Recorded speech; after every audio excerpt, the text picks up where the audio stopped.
আমিও বলছি এই যে 27 তারিখ যে আন্দোলনটা এটা আদৌ কি শান্তির আন্দোলন হবে? আদৌ শান্তির আন্দোলন হবে না। আর এটা থেকে আবার নতুন করে পিক আপ নেবে, গুলি চলবে, এখানে রবার্ট বুলেট চলবেই। রবার্ট বুলেট আমার মনে হয় না ওরা বুলেট চালাবে, কারণ ওরা কিন্তু একটা জিনিস বুঝেছে, কিন্তু এরা চালাতে বাধ্য করাবে। মানে যারা যাবে এখানে একটা ভেতরে বিরাট রাজনীতি চক্র চলছে, এইটা থেকেই হয়তো একটা অন্য কিছু মোড় ঘুরে গেলে ঘুরে যেতেও পারে, আমাদের ধারণা আর কি সেগুলো। তো সবই দেখার ব্যাপার, কি হয় এখন দেখা যাক। তবে লোক যাবে, ব্যাপক লোক। পরিষ্কার কথা দাদা, মানে এখানে আমি নিজে সংবাদ ছেলে, সংবাদ থেকে সংগ্রহ করে আসা, বডি যদি না পড়ে রাজনীতি হবে না। বডি যদি না পড়ে, দু একটা লাশ যদি না থাকে, আপনি কি মনে করেন মোড় ঘুরতে পারে? অবশ্যই, যদি না বডি না পড়ছে কোনোদিনও মনে করবে না, বডি পড়তে হবে। আর আমাদের ধারণা বডি ওখানে পড়বেই সেদিন 27 তারিখ। 27 তারিখ ওইটা না হলে ঘোরার চান্স নেই। না না। কি হবে সুপ্রিম কোর্ট হাত তুলে দিয়েছে দাদা 27 তারিখ যদি আপনি যেটা বললেন জঙ্গি আন্দোলন, ওটা যদি করতেই হবে, আন্দোলন না করতে পারলে কিচ্ছু হবে না, একটা দুটো বডি যদি না পড়ে কিচ্ছু হবে না।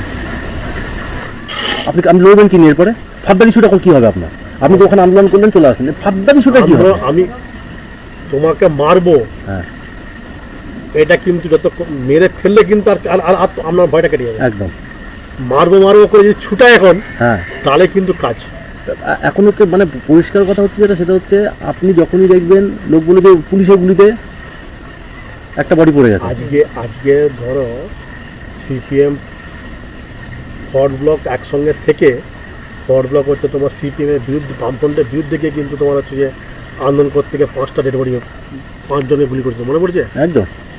এ তো ভয়ঙ্কর ভিডিও, রীতিমতো গা শিউরে ওঠার মতো ভিডিও। যে ধরনের কথাবার্তা হচ্ছে এই ভিডিওতে, তাতে পরিষ্কার বোঝা যাচ্ছে যে একটা পলিটিক্যাল প্ল্যানিং চলছে।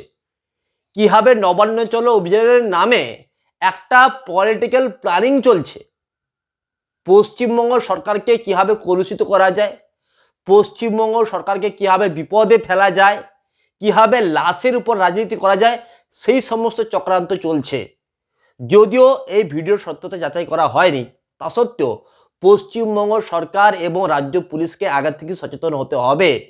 না হলে যদি 27শে আগস্ট নবান্ন চলো অভিযানের নামে নাশকতামূলক কাজকর্ম হয়, দুষ্কৃতীরা, সমাজবিরোধীরা এই আন্দোলনের মাধ্যমে একটা ভয়ঙ্কর পরিস্থিতির সৃষ্টি করে, তাহলে কিন্তু পশ্চিমবঙ্গ সরকার চাপে পড়ে যেতে পারে। তাই আগে থেকেই পশ্চিমবঙ্গ সরকার এবং রাজ্য পুলিশকে সচেতন হতে হবে এবং প্রয়োজনীয় পদক্ষেপ গ্রহণ করতে হবে।